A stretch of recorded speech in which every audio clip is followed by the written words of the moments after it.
You have indicated that you don't believe in systemic racism. What is your definition of systemic racism? Let me answer the question that you've answered.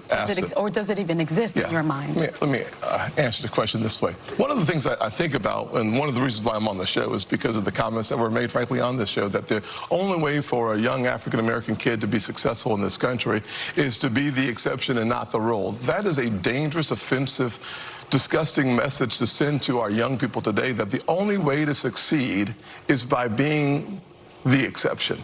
I'm going to suggest that the fact of the matter is that progress in America is palpable. It can be measured in generations.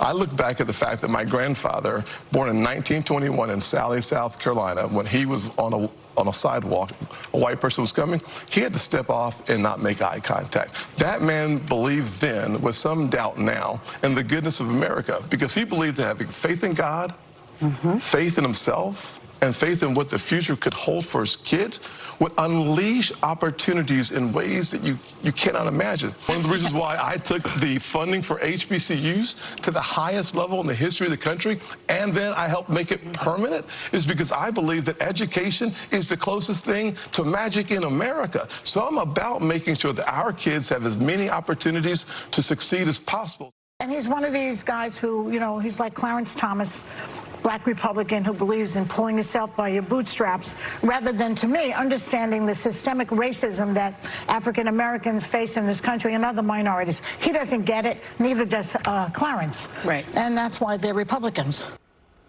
All right, South Carolina Senator, presidential candidate Tim Scott is with us with more about today's appearance. Don't you like being lectured by a white liberal about what it's like to be to have an African-American experience in America?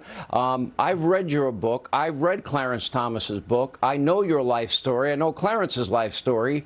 Neither one of you had it easy in the early part of your lives at all.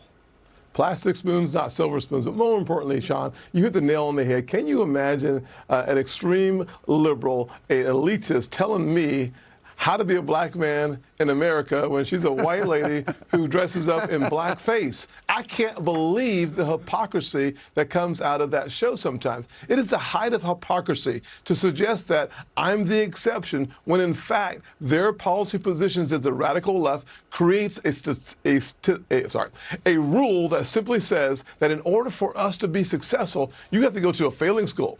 You have to stay in your place. You can't go up as high as you possibly can the ladder. You have to actually stay at the bottom. Literally, they're suggesting that the rule that they want keeps poor kids in failing schools, keeps minorities at the bottom of the ladder, and then they remove the rungs of the ladder to climb. We are a meritocracy. Your talent, your character, your grit take you as high as you're willing to climb.